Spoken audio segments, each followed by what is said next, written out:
Well, all right, you guys. So, Ticket TV live streams, like, share, subscribe as y'all come on the building.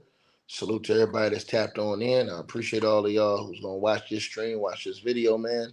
And if y'all enjoy the videos, man, hit the like button, man. And also press one if y'all can hear me in the comment section, man. We got a mic check. 1 2 1 2. As man, Vince McMahon, bro, just don't stop for this guy, man. He has new and more allegations coming down against him from former WWE writers who have decided and wanted to remain anonymous with their allegations, probably from not being blackballed from the entire wrestling industry. Yeah, y'all press one. Y'all can hear me? I bet. Let's get into this, man. So, according to the reports, you guys, uh, and shout out to thesportster.com for this article, man. Vince McMahon, man. Man, bro, he's in for it. It says now, even without Vince McMahon at the helm, issues that appear to have plagued the WWE for decades simply have not melted away.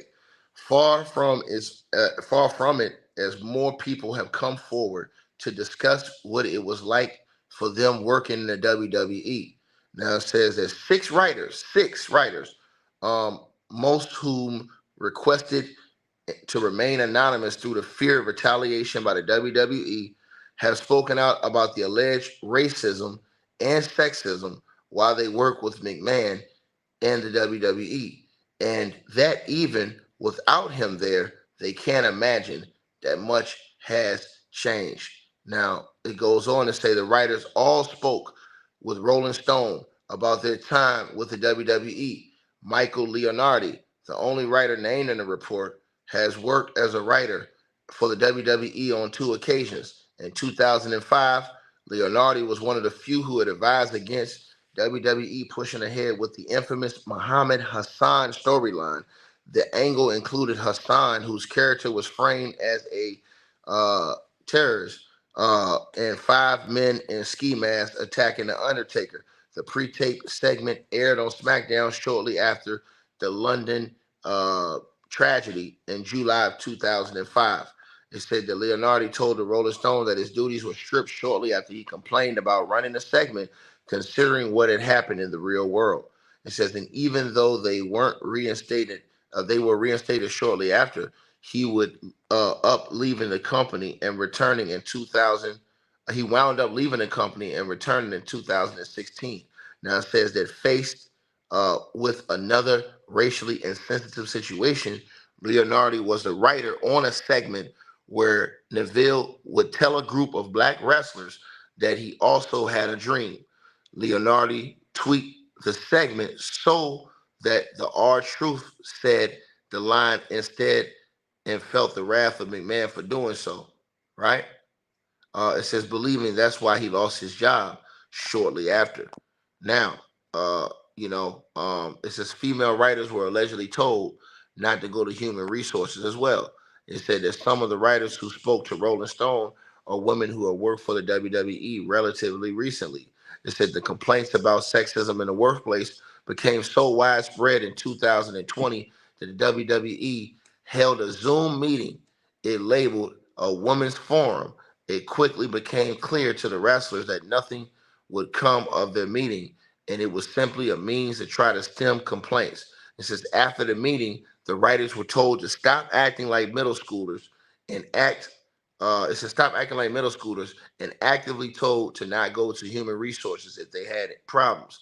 A male higher up told the female writers to come to him despite being one of the people the writers had complained about to HR, to human resources.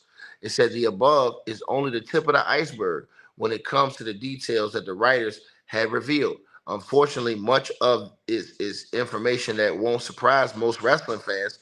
There's even reconfirmation in there about McMahon punishing people who sneeze in his presence.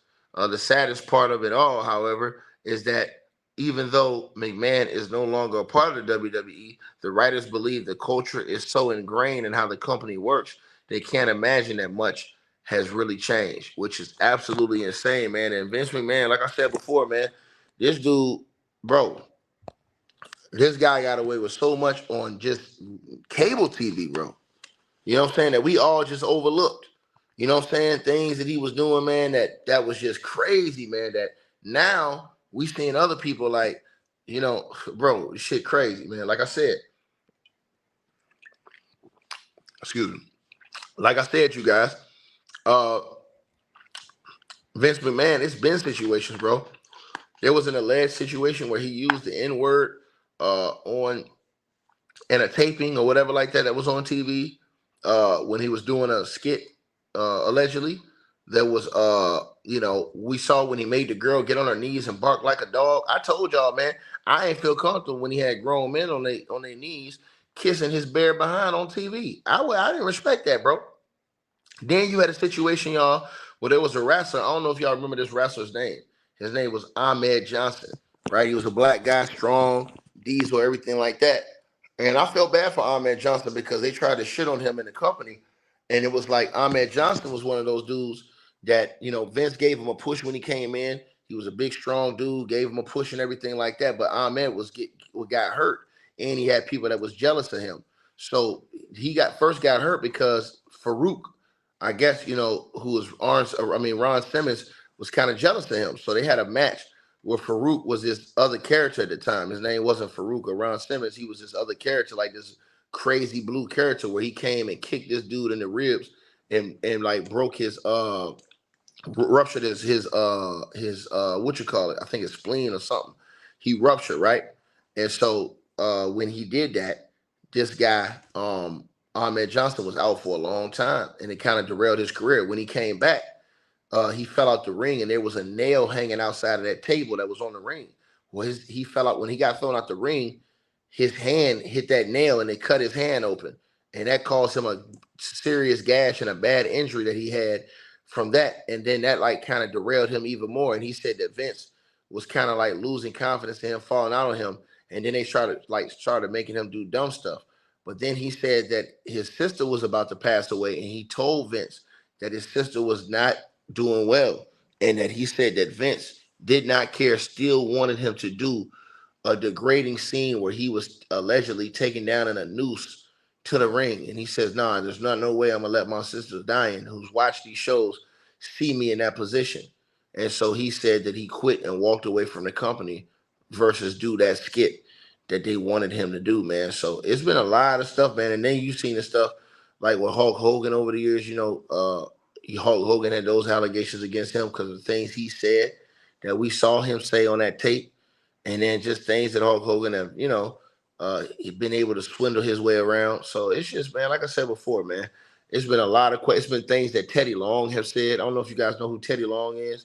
Teddy Long has said that he have dealt with certain forms of racism behind the scenes. He alleged that Ric Flair called him the N-word and stuff like that. So, man, it's been a lot of stuff, man, that you have heard over the years, man, that have just been whispers, you know what I'm saying?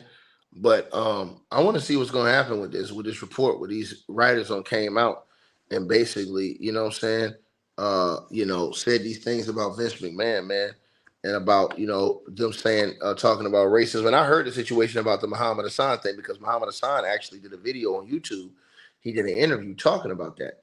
He did an interview with Maven. They did a video together on Maven's YouTube channel. Y'all should go check that out.